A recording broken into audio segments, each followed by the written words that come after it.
Hey everyone, welcome back to the Eaglemoss Star Trek Next Generation USS Enterprise NCC-1701-D buildup. As you can see, we're looking at Stage 8 today.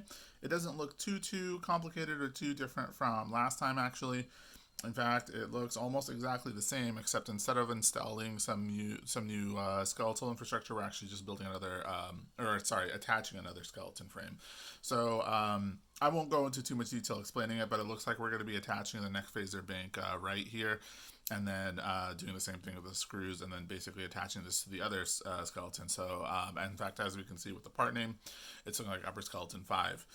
If you wanted any detailed look-throughs on that, you can probably look at the last video for Stage 7, but it looks like it's going to go like this for Stage 9 as well, with a little bit of light-up components, and then Stage 10 kind of builds out that skeletal frame a bit more.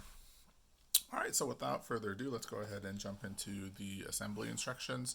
So there it is. Step A is going to be looking at that phaser bank, and then Step B is going to be basically attaching that new skeletal Upper Skeleton 5 to the 4. And I think, actually I won't say anything beyond that. Let's just leave that as a surprise for next time. I'll just go ahead and read the instructions, though, just for posterity. In this phase of the assembly, the second of the Enterprise D's many phaser banks fits into place, and the underlying structure of the Magnificent Saucer section doubles in size. Yeah, so you can, as you see, we built this side last time, so we're going to attach this side now. So let's go ahead and move that off to the side somewhere. And here we go. Here is the parts. Sorry, I thought I lost it for a split second. So we have the other support skeleton structure, and then the screws and stuff. Nothing too fancy there. So let's go ahead and open this up for you guys.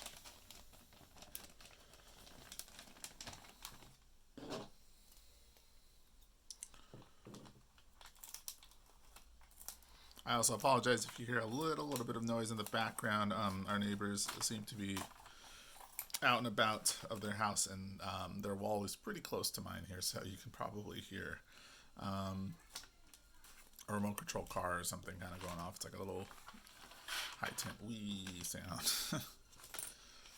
Okay, so again, just as before, we have our screws, the AP, the BM, and the screws right here, and then we have the phaser bank connectors right here, which I believe will also double as a saucer disconnector of some kind. Who knows? And then here is the Upper Skeleton 5, and as before, yeah, it's definitely all die-cast metal, so that's nice. Always good to have that. Anyway, let's get to the instructions. So we're going to go back to the neck first, which is right here. And we're going to go ahead and install the phaser bank. So those are the phaser banks right there. Sorry, just making sure I have it right. It should only go in one way, though, because I believe there's a very slight curvature to it.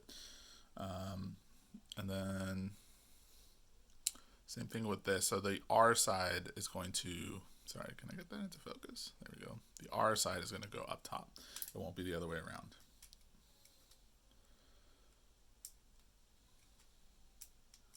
So when we put it in, it's not going in. Oh, I'm an idiot. I apologize. There we go. So when we put it in, it should slide in just like that. Okay. So let's go ahead and get the screws, or sorry, not the screws, the springs out.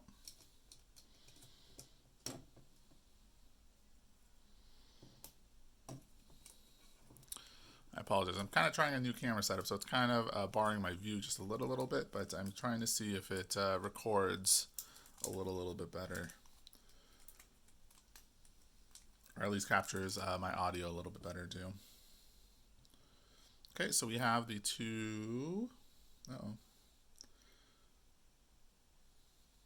They are joined together. How do I get these out? Anyone know?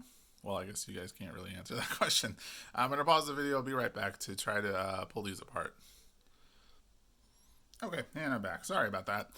Be very, very careful. So I actually, just a split second after I turned or paused the camera, it literally fell down onto the ground into my carpet, and then I lost it for like a good like 10, 15 minutes. So again, I can't stress enough. Either like put some sort of sheet down. Don't be an idiot like me.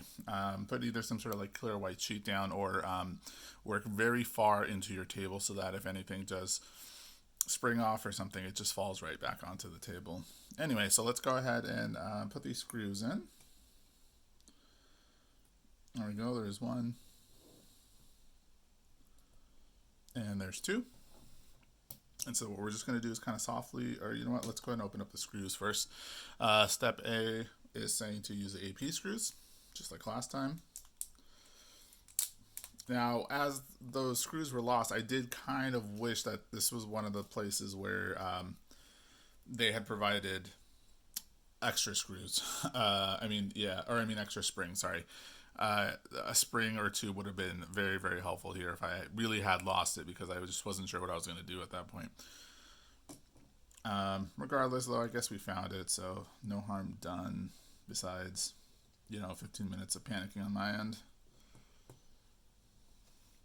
Okay, so again, just kind of press that down carefully.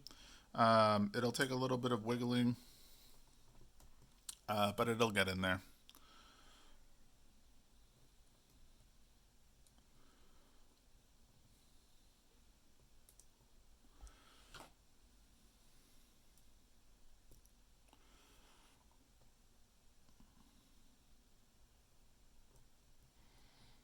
Okay, and then you just basically kind of press in. Here, let me slide this over a little bit.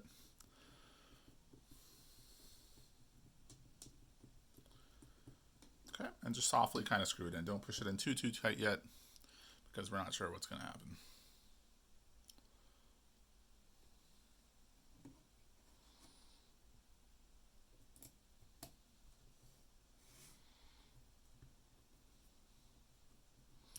I apologize. I keep forgetting my camera's a little bit off center now. It used to be perfectly centered, so I didn't have to think about it, but now I have to position myself accordingly. Otherwise, I tend to work on the right side of the camera, so you guys have to look at the edge of the screen for no reason. Okay, so anyway, that's in right there. We kind of so once you have both screws in, again, just tighten it like always before, and the arm is moving great. You guys think you guys are suffering from an earthquake now? Don't be worried, no earthquake. But yeah, just take your time screwing it in. Don't push too tight, because remember, this neck frame is not it's not metal, it's plastic, so there is a chance that you might break the mounts down below. But anyway, so there it is in there. Oh no, I scratched it up by sliding it, of course. Okay, so as you can see, be very careful. Look, I just damaged that there. I can probably fix this with paint pretty easy. It won't be that big a deal. In fact, I might finish this off anyway. But there you have it. There's the damage right there. And but the screw works pretty nice. In fact, it almost works better than this side. I might need to maybe touch the screws on this side up a little bit. In fact, I'm noticing it because I just realized the little hole here, the little screw here was not coming out quite so flush as it is on this side. So I guess I didn't screw this in completely enough. And I'm verifying that by literally screwing in the screws right there. Yeah, that works much better now, and so does this. Okay, perfect. So we fixed that a little bit. All right, so that is step A. So let's go ahead and move on to step B here. Yeah, some sort of towel or something soft, or maybe like layered fabric would be probably a good idea here. Anyway, so we're going to go ahead and take our skeleton 4 from last time, and I believe skeleton 5, yeah, should line up just like this. In fact, that's what the step is showing there too. Okay, so just like that. And then we'll basically screw it in there. So now the trick is, though, that the screws are on the other side, so I gotta turn this over and then play a little bit of a balancing act of trying to show it to you on the screen as well. I forgot my cleanup procedure. Forgot to put my step A P screw back, although I should just probably throw that in the toolbox, but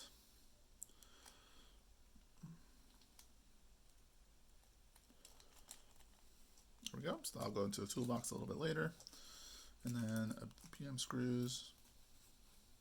I think we're actually going to need 4 of them. There we go.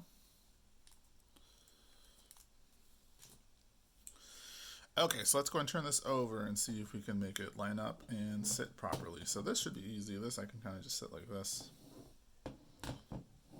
Basically has supports. Now this one will be a little bit of the harder one. But I think I can situate it so that you can see it and I can screw it in at the same time. That looks pretty good.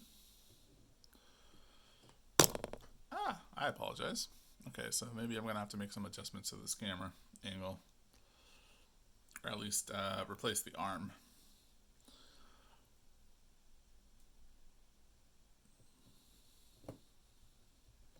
Okay, so you kind of just gently nudge it in there and then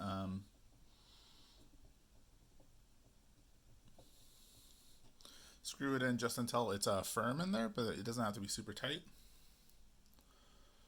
Because we kind of want to get all of the screws in first. Now what I'm doing is I'm kind of doing one by one, so basically one on each support.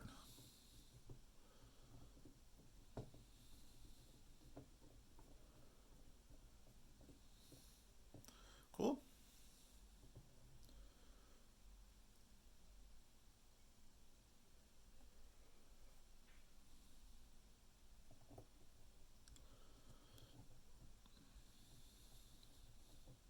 Yeah, let me see if I can move the light.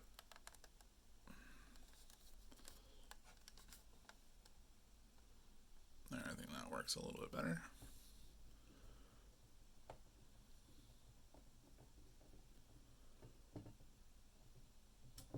Okay, pretty tight there.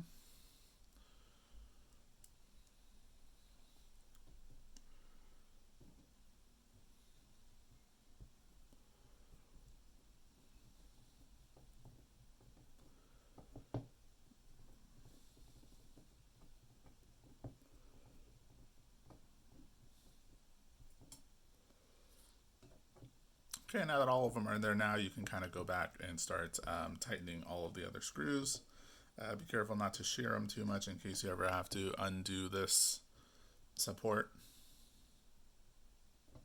But there we have it. So that is the next part done. So as we can see, we're kind of building out that saucer section now. It's looking pretty nice. It's getting bigger. I'm going to need to find better storage space for it. But anyway, so that's it. So that's it. Everything for stage 8. So next time, I think we're going to kind of continue building on this a little bit, adding a little bit more support structures, and then actually doing some light ups. I did remember seeing some cabling there, so let's see what those attach to. Anyway, if you have any questions, comments, or concerns, as always, definitely let me know in the comments below.